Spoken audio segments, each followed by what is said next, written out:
Ano ang rated SPG top secret mo? Nakita ko po kasi yung boyfriend ko nakikipag-sex sa iba po. Bisexual po. Nararamdaman ko na naman po na may nangyayari pero tumatahimik na lang po ako. Kasi po magkakaibigan po kami eh. Yung mga ibang kasama po namin sa bahay, alam na naman po pala nila na may nangyayari po dun sa kanila ng jowa ko. Tapos ako lang po yung hindi nakakaalam. Sinurprise ko yung jowa ko na nag-undertime po ako, tapos umuwi po ako dun sa bahay. Hindi nila ina-expect na uuwi po ako. So pagpasok ko dun sa kwarto, in action na po sila. Nakapatong po yung jowa ko dun sa isa naming kaibigan. Tapos nung nagulat sila, niyaka po ako nung boyfriend ko. Binulungan po niya ako na sorry, sabi niya ganon. Tapos mga ilang seconds lang, sabi niya, gusto mo bang sumali? Nung nakaupo na po ako, tinuloy po nila yung ginagawa nila. Tapos hinihila po ako nung boyfriend ko.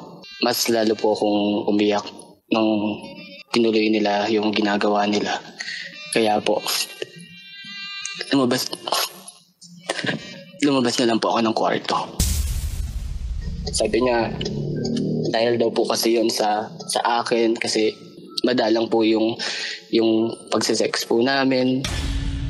Hindi ko po alam kung iiwalayan ko siya. Hindi ko alam kung aalis ako sa bahay. Hindi ko alam kung kakalimutan ko yung mga kaibigan ko. Yung naiisip ko po nung gabing yon, umakyat po ng building and tumalon po. Yun po talaga yung naiisip ko. But after kong mahimasmasan, parang I think na parang sayang yung buhay. Masakit lang po talaga, DJ.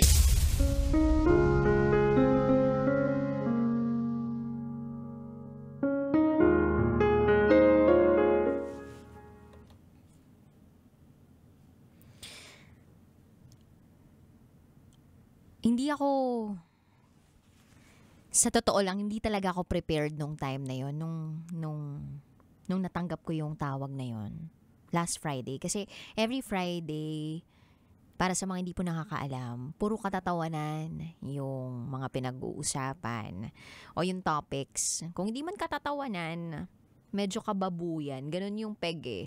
Kababuyan, kabasyusyan. Kaya nung narinig ko yun, yung tawag na yun, hindi ko siya binaba. Hindi ko siya binitiwan. Bakit? Kasi yung taong yun, parang kailangan niya ng kausap. Kailangan niya ng kausap. Hindi mo ba ako naririnig, Kabisyo? Actually, no, parang ang hina ng boses ko, tapos ang lakas ng bed ko. Pasensya ka na, may sinusubukan kasi kami. So, ayan, nilakasan ko na ng matindi yung volume ng mic ko. So, kailangan niya ng kausap. Ikaw ba, Kabisyo?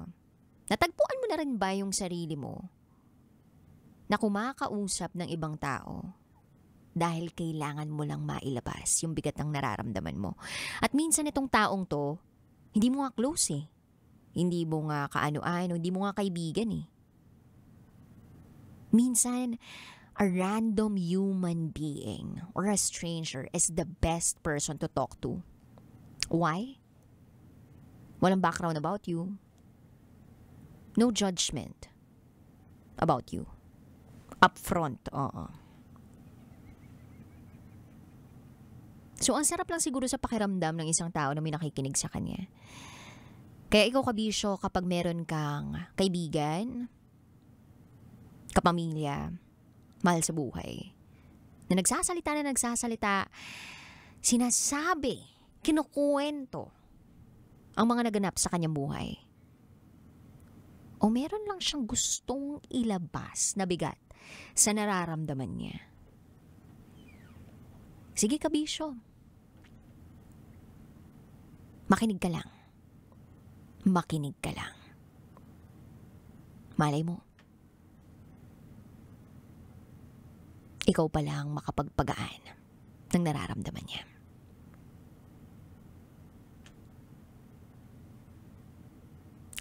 Anyway, Kabisyo, hindi ko sure kung makakapagpagaan ako ng nararamdaman mo ngayon, no?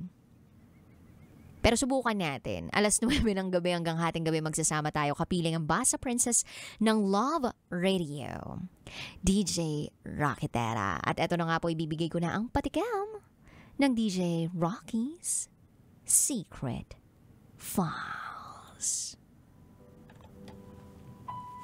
Pinakamataas na to.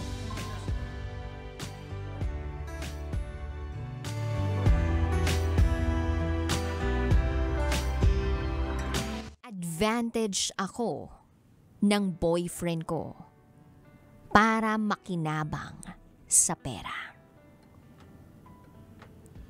Ay, baka pinaglihis sa mangga. As in, mangga gamit.